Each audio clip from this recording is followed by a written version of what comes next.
Today, as noted, we're going to be discussing about quite a bit. We've got a lengthy title there that we've listed out for this webinar. So just going to quickly run through the agenda, and I'll just take a moment just briefly to introduce myself before we jump through this agenda. So for those of you who do not know me, my name is Chris Haddon. I am had a lot of different roles here at Greenshades. I had to think for a minute to see what it is that I'm doing today. So I joined Greenshades back in 2009. Today, my title is Vice President of Revenue Strategy and Operations. So worn a lot of different hats over the years. We've also had a lot of growth as an organization over the years while I've been here. So when I first started back in 2009, we were a pretty small organization, so it was really easy to do a lot of different things within one role. And as we've grown over the years, kind of my responsibilities have shifted based on the needs of the business. But certainly, I love payroll at my core. Certified payroll professional with the American Payroll Association. Ran our compliance team, product team, quality assurance team, and a variety of other things throughout the years. But my number one favorite thing is really discussing payroll and compliance and working with our customers. So for those of you that are Greenshades customers, thanks for your partnership, and again, thanks to all of you for being here today. So today we're going to be discussing quite a few different things. Ultimately, we're going to be talking a lot about payroll, including kind of the changing payroll landscape. You know, there's been a lot of things that have happened over the last few years, and certainly shift in workforce and kind of expectations and things like that. So we'll discuss that a little bit, and then just kind of overall really discuss. We refer to it often as kind of in-house payroll. Some people are very familiar with that terminology when you talk about in-house versus outsourced, but really kind of discussing the possibility of managing payroll through software versus kind of just taking the keys and handing it off to a kind of a third-party organization overall. So there's certainly pros and cons to both. We'll talk through that a little bit and hopefully learn some things along the way.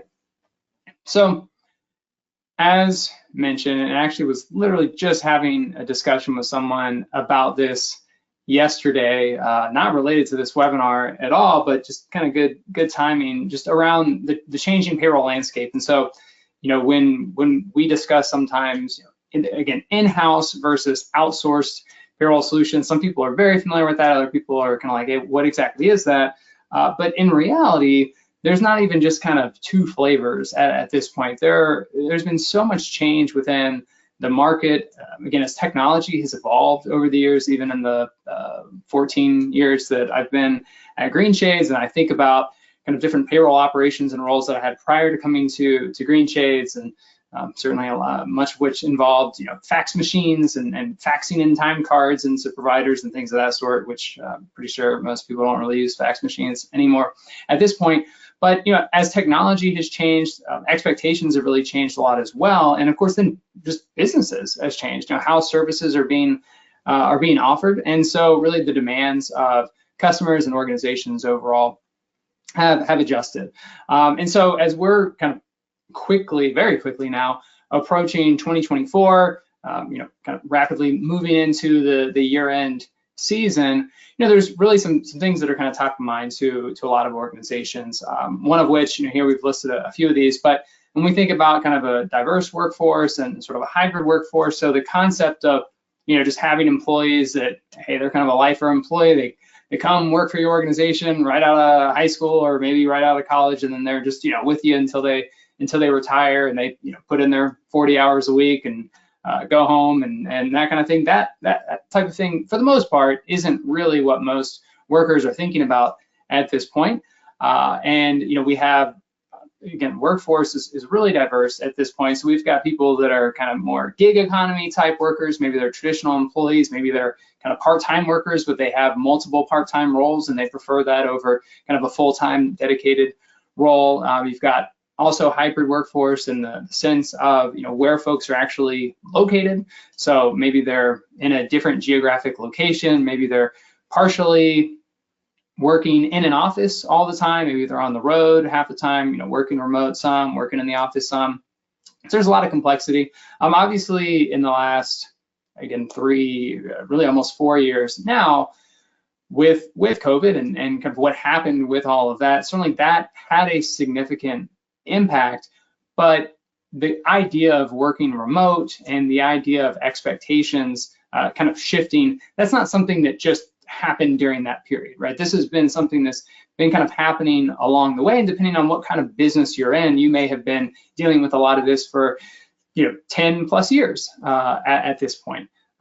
One of the things that I've heard a couple of times now, and I tend to repeat it quite a bit, but I think it makes a lot of sense, when it comes to sort of the coronavirus and kind of what happened with that and sort of how the economy was impacted and how businesses were impacted, ultimately it didn't take us to some new place that we would have never gotten to. It just sort of fast forwarded things in some ways. So over the course of like a 12 to 18 month period, kind of jumped ahead like 10 years in many ways. So for a lot of organizations, it was just kind of a whiplash. And so we're still trying to figure out exactly what that means and again, how we're going to support our operations. And then a large part of that too is needing to be supported and driven by data and analytics, right? So the idea of just saying, hey, this is the way that we're doing things, this is the way that we've always done things, and maybe we were recommended by somebody at some point to manage our operations this way or to run payroll this way. For a lot of organizations, that's not really enough anymore. People are really wanting to kind of challenge those expectations and really kind of challenge some of the norms. And a lot of that is through looking at data and really being able to understand, okay, what are the options that are available to me? And kind of justifying, okay, why are we making the decisions that we are? Why are we spending money the way that we are? Why are we hiring the way that we are? What's our budgets and kind of how are those things determined? And so, when it comes to data, having access to that information is certainly critical and arguably more critical than ever before. So I kind of posed the question earlier, what is outsourced payroll? So outsourced payroll versus in-house, there's different ways that you could describe that. But for those of you that are not familiar with this, I'll just throw it out there. You may be outsourcing your payroll today, but if not, I'll just mention. So a lot of times, really what it comes down to is where you have software providers that are essentially offering a service to organizations where they're the idea is that they're going to help automate tasks for organizations and kind of reduce those administrative burdens, ultimately to get workers paid, right? Because when it comes to payroll, whether you run payroll through software that you've used for the last 20 years, or if you pay a CPA to run your payroll, whoever's doing it, the end goal is to get your employees paid timely and accurately, and then maintain compliance. Like at its core, that's really what we're trying to do. Make sure we can pay our workforce, because if we don't, they probably won't keep working for us. And then also stay compliant, because again, if we're not compliant, that's going to lead to penalties. So the idea behind outsourced payroll is that you would again kind of pay a third-party organization to take off some of those burdens. But as we've listed out here, there are strengths and weaknesses to that. So there are certainly some drawbacks that come along with that, including, again, control of money, right? When it comes to flexibility and control, oftentimes those are things that you're going to lose when you are kind of handing the keys off to somebody else. It's not a perfect analogy, but you kind of think about, okay, getting a ride somewhere, right? Are you going to drive yourself to your destination, or are you going to pay a taxi or maybe a different company that is not a taxi to come and pick you up and take you to where you need to go, right? There are pros and cons. One has a cost associated with one, but when you're paying somebody else, you're really limited to, okay, are they going to be able to take me to where I need to get to? What directions are they going to go? Do I have control over this? And so again, there are, just like that analogy, not perfect, but that's kind of the idea behind it. So it's important when you're thinking about your business operation and you're thinking about getting your workers paid, are you kind of evaluating things holistically?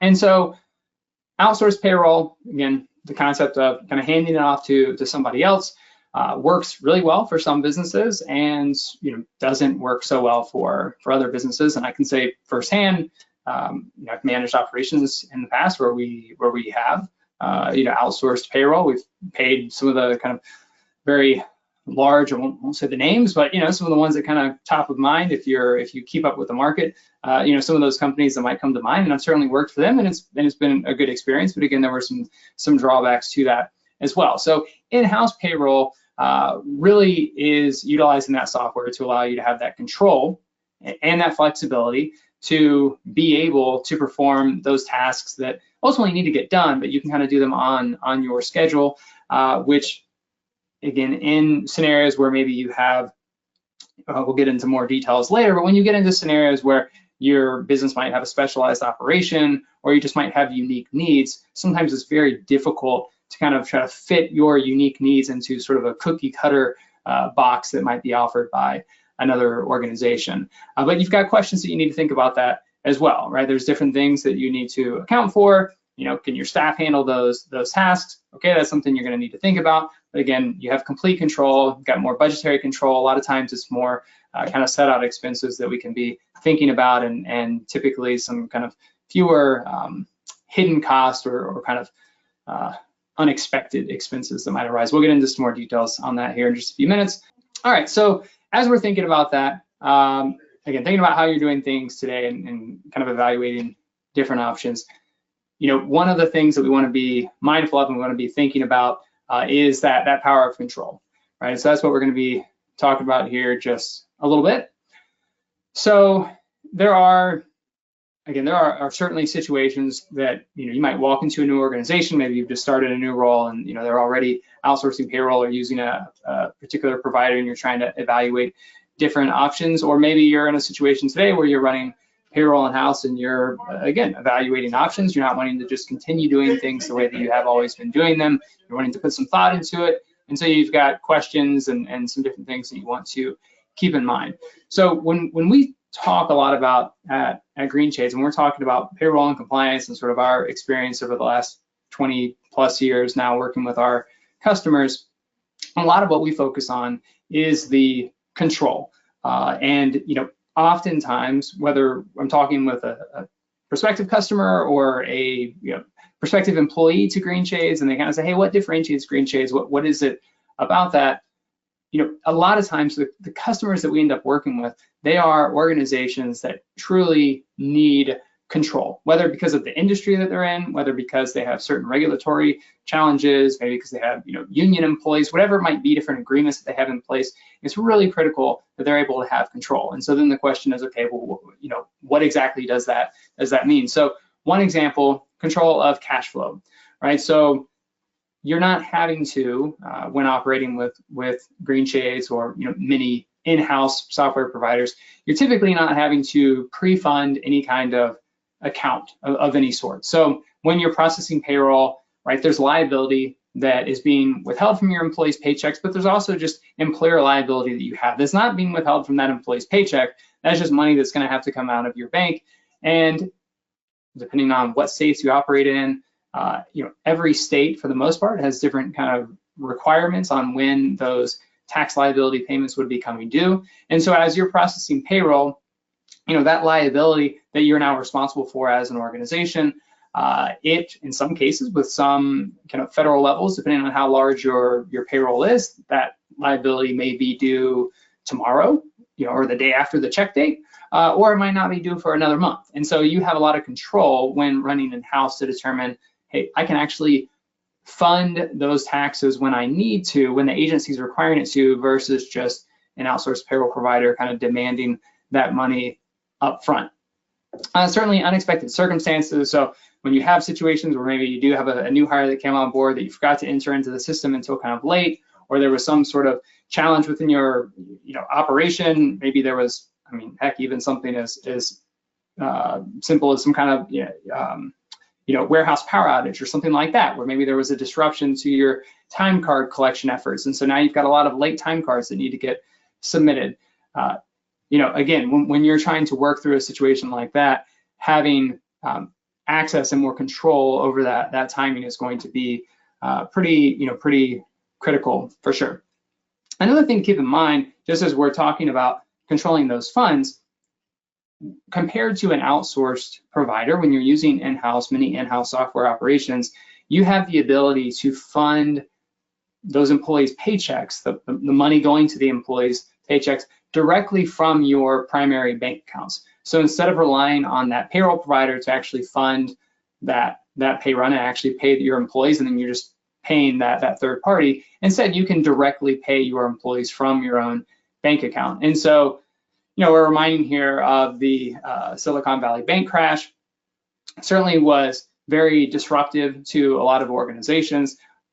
I'll be the first person to say, if you followed that closely, there were many kind of outsourced providers that were impacted very heavily by that. And I will definitely give credit to say that for the most part, I mean, they stepped up and did everything they could as quickly as possible. But the challenge is, ultimately, there was still a lot of work on both sides, both the employers that were impacted, those employees that were impacted, and ultimately it was because a bank failed that employer never chose, never worked with in any capacity. It wasn't their local bank that they've been working with for the last 30 years. It was the bank that their outsourced payroll provider decided to partner with. And so that element of control is something that when you're dealing with in-house payroll, as many of you likely already know because you're running in-house payroll today, that's certainly an advantage there, and something that you don't have to worry about. And then, when it comes down to just cost control in general, so typically kind of comparing the two when you're looking at in-house payroll versus outsourced payroll, a lot of times with in-house payroll, generally speaking, there might be some kind of monthly billing, but there's typically some upfront fees that are coming involved. You've got a software that you're actually purchasing. Potentially, there's more time week to week to actually process the payroll. For those of you who either do today or have in the past, outsourced your payroll, you know that just because you're paying somebody else to run the payroll, it doesn't mean you don't have to do anything. They obviously still only know what they know, so you got to get them the time cards and all of that. But certainly there's an element of service that's provided there and assistance where there can be a cost savings. Generally speaking, the cost savings can occur when the outsourced fee is less than the hired staff that you otherwise would have to have in order to run payroll in-house. It's not always, again, that black and white, that simple, but at its core, that's really what we're talking about here. So many organizations can benefit from running payroll in-house and actually save money in the process. And kind of big picture as we're thinking about this, and we're looking ahead to 2024.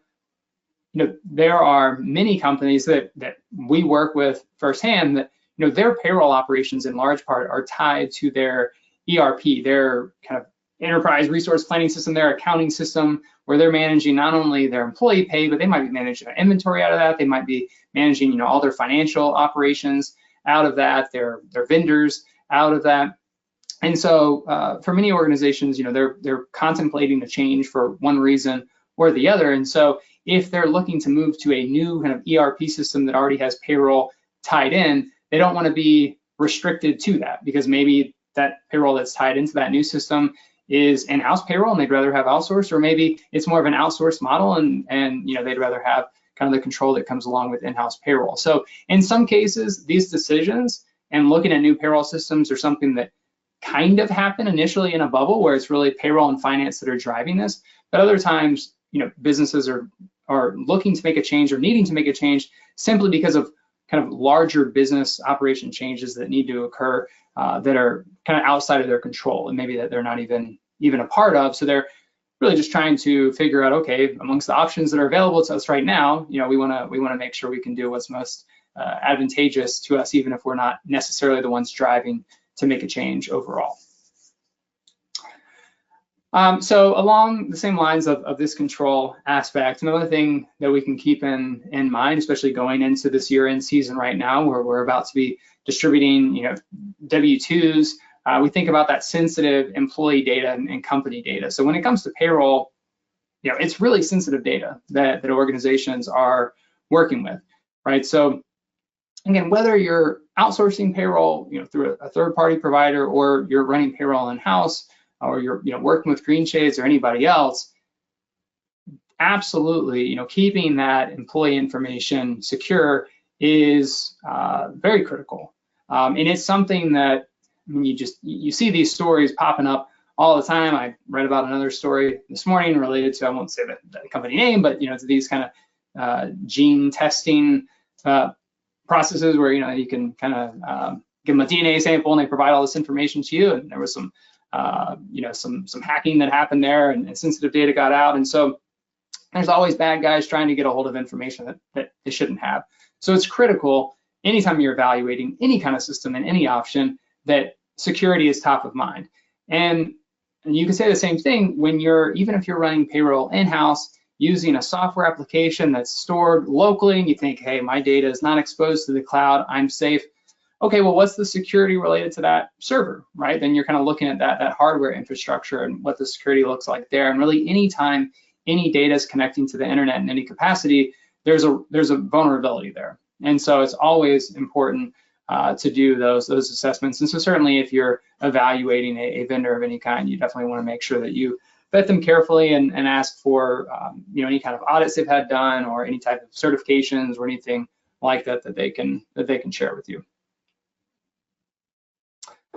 Okay, so spent a lot of time on control. I'm gonna kind of move along here a little bit. So the next thing just to keep in mind, though, with payroll operations is just that overall kind of configurations, right? So kind of under that control umbrella, but gets a little bit more into the flexibility when we're thinking about trying to fit our unique business operations into something that maybe is kind of a templated setup, or where maybe an outsourced organization is trying to take kind of a one-size-fits-all approach. For some companies, that works totally fine. Other companies, that just doesn't work for them, right? You've got to have more control over the configurations. You need to be able to customize things, or really just configure them to make sure that they can work to meet those needs that are unique to your organization. And a lot of times, quite frankly, I've dealt with a lot of customers over the years, both as they're implementing software and after they've been implemented for a while, or maybe before they even made any kind of change and they're considering making a change. And there are so many organizations, it's kind of funny. It seems like that the more an organization thinks they're unique, a lot of times if they're very vocal about something, it's like, well, actually, that's not really unique. That's actually very similar to what we've seen with X number of other customers.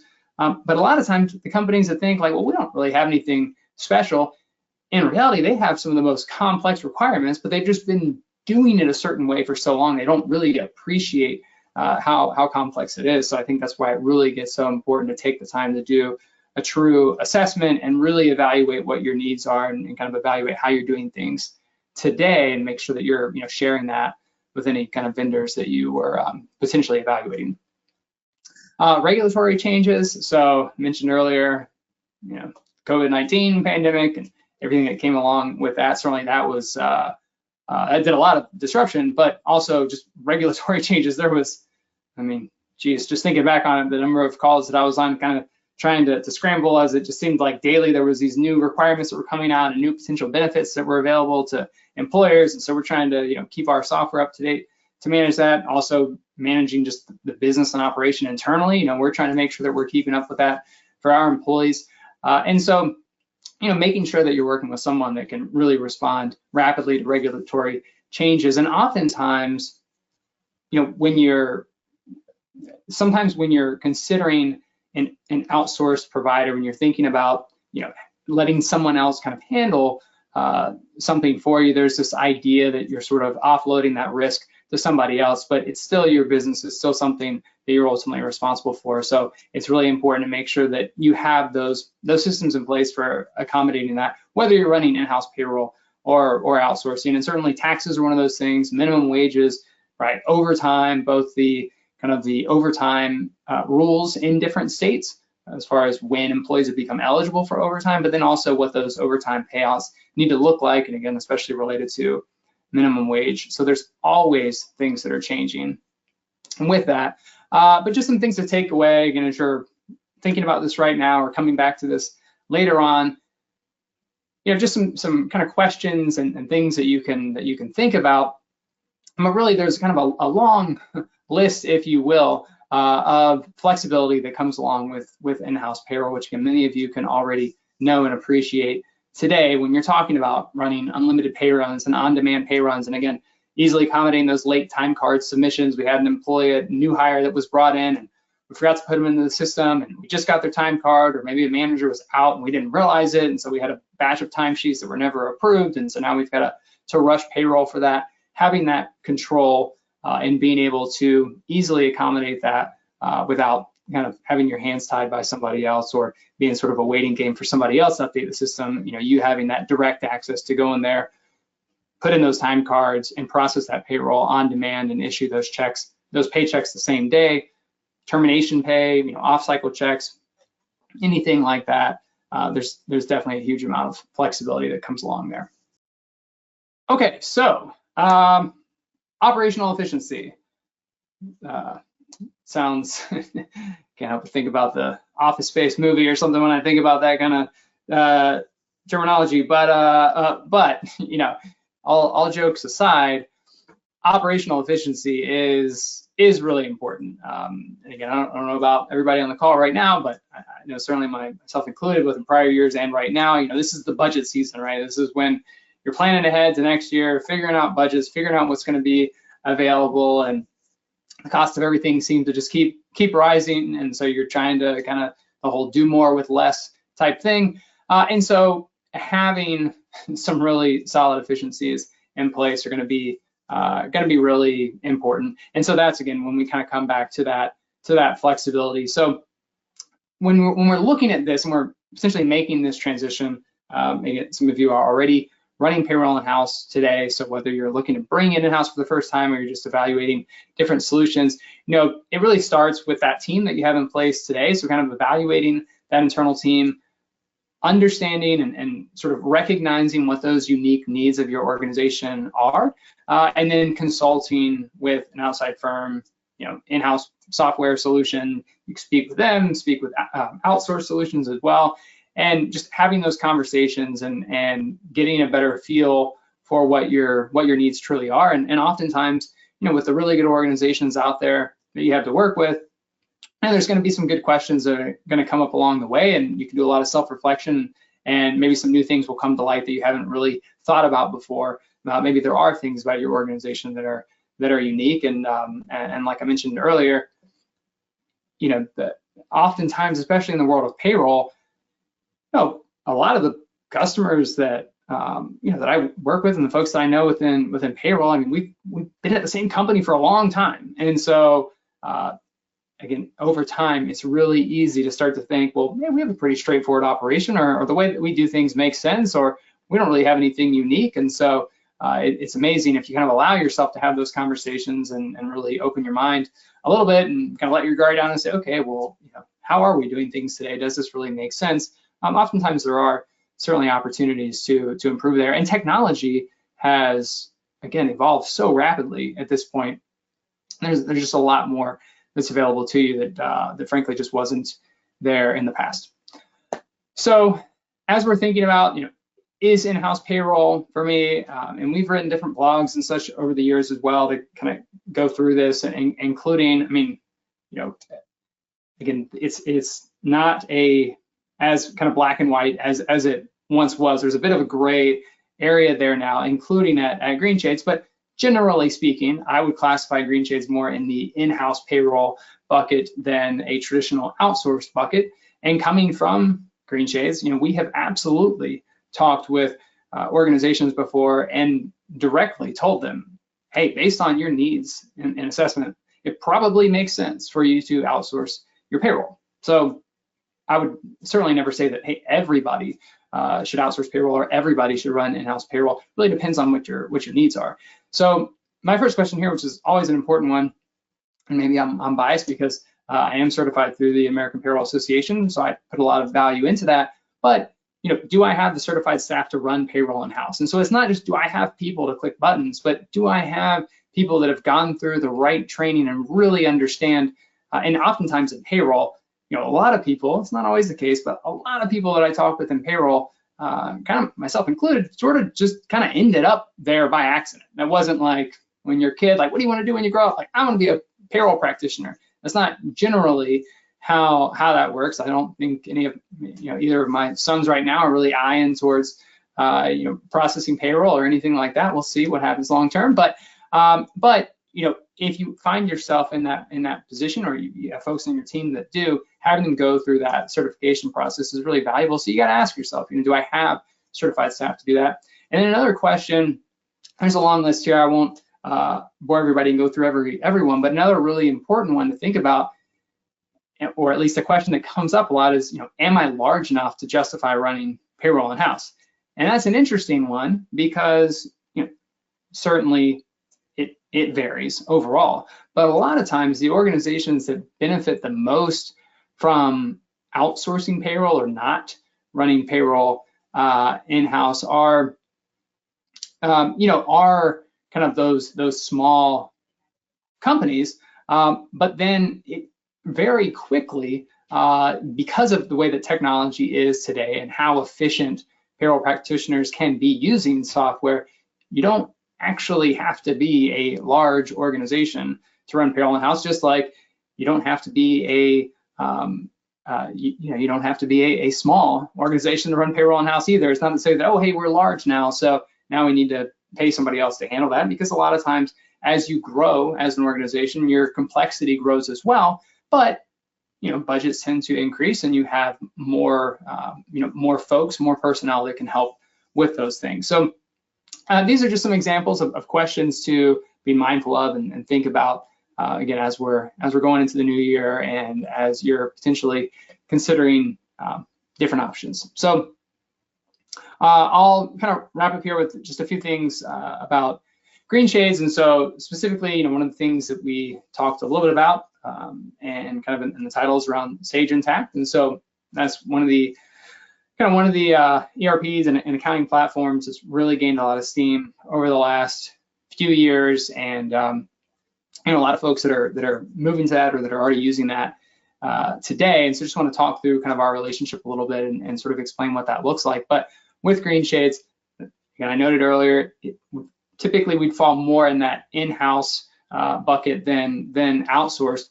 But the goal, and really quite truly the goal and the vision early on when we set out to build our full payroll platform was to say, hey, we want to make this so easy that it does feel like outsourced payroll. So we didn't kind of just end up this way on accident. That was very intentional from the start. But it's a step-by-step wizard, makes it really straightforward. It's where the timesheet data can flow in. If you're managing your timesheets in Sage Intacct, that data can flow right into Greenshades. We also have methods for you to collect time through Greenshades directly, or of course, if you're using some kind of third-party system, you can import that data, you can manually key it in, whatever makes the most sense for your organization. But that data can flow into payroll. There's a whole kind of plethora of setup and configurations and custom fields and all sorts of things that we can do to make sure that we can properly account for those needs and do those real-time payroll calculations. And then, of course, having all that data flow back into the general ledger is critical. And I'll talk a little bit more about Sage Intacct specifically here in just a minute. But the thing that I always really like to highlight is that compliance at our core of Greenshades, because oftentimes there is that idea that, okay, if I outsource payroll, if I'm running in-house today and I outsource payroll, okay, well, maybe then compliance will be that much easier because I won't have to kind of, keep my system up to date the same way that I'm having to do today. Or maybe if somebody's outsourcing payroll today and they're evaluating bringing it in-house, this is a fear that all of a sudden, if they're not going to have that kind of compliance backing that they're used to having, and really that gap is kind of what we've really tried to fill over the years, to where we can say, hey, you can get the best of both, where Greenshades can be compliant at our core. That can be a huge focus for us, whether it's related to garnishments, child support, and everything around garnishments and managing different priorities of different orders and prorating orders and all of that, all those overtime rules, minimum wage calculations, the federal level, the state level, et cetera. Certainly taxes, both the determining what taxes should apply to which employee, depending on where they're working and where they live and when those taxes would be due and all of that. There's a lot that goes in to that, and that is something that we absolutely can help ease the burden there if there is any concern around compliance. And then with Sage Intacct specifically, just to call it out here, you can see there's a lot of data that's flowing between Sage and Greenshades. So from a financial perspective, and the general ledger accounts, that dimension data is so critical. So all that can flow into Greenshades. And there's some nice rules that can be configured along with those dimensions to ensure that ultimately after payroll is processed, those general ledger batches can be created in Greenshades and then automatically flow back into those journal entries within Sage. And then on an ongoing basis, those employee records, being able to get all of that necessary data back into Sage so that when you have new hires come on board, for example, we've talked a lot about payroll today, but there's a lot that has to be done correctly in order to get a paycheck accurate. And that includes onboarding employees and certainly onboarding them in a compliant way as well to get all their critical HR documents completed. So as those employees complete their onboarding process in Greenshades, we can create those employee records in Sage Intacct, and then you can leverage the functionality and the time and attendance functionality that's available within Sage and the job costing data that's available within Sage Intacct and have all that flow back into a Greenshades payroll. And so you can have that kind of full cycle to where the payroll portion itself can live within Greenshades, but it's fully integrated to where you're not limited in having to use a specific system. You can utilize Greenshades along with Sage Intacct and again kind of get the best of both there. And so again, how do we differentiate ourselves? I mean, I lead a lot with it's the flexibility and control, but again, technology that supports you, right? Enhancing these systems, right? Having an all-in-one platform when it comes to payroll, HR, benefits, onboarding, and time and attendance if you're not doing that within Sage or another system already, and then really getting rid of those compliance headaches, having a partner here that's here to help, and then of course our just overall focus on customer service, customer success, and taking care of our customers. And so, as Daniel noted earlier, if you have any questions, great time to go ahead and post those questions in the chat or the questions panel. So as we're walking out of this today and moving on with the rest of our what I'm sure is a busy day for everybody, now that we're kind of halfway through the week, just some kind of big things to take away from today. So keeping in mind, how important control is, right? Ultimately, no matter what decisions you make on anything, just keeping in mind that you want to make sure that you can have that control and understanding how important that control is to your organization, which it may or may not be, depending on, again, where your business sits and what your operations look like. Remembering and keeping in mind, right, that you can have that enhanced flexibility, again, especially today with technology changing as much as it has, and just leveraging all of those resources that are available to you to ultimately choose the right solution, including having those questions and those conversations internally and really engaging your team as well. Great. Well, Chris, thank you so much for taking us through this presentation today. Thank you all for being here in attendance, for the questions. So that's all we have today. If there's no further questions, then we'll give you the rest of your day back. So have a wonderful day. Thank you. Thanks, everybody.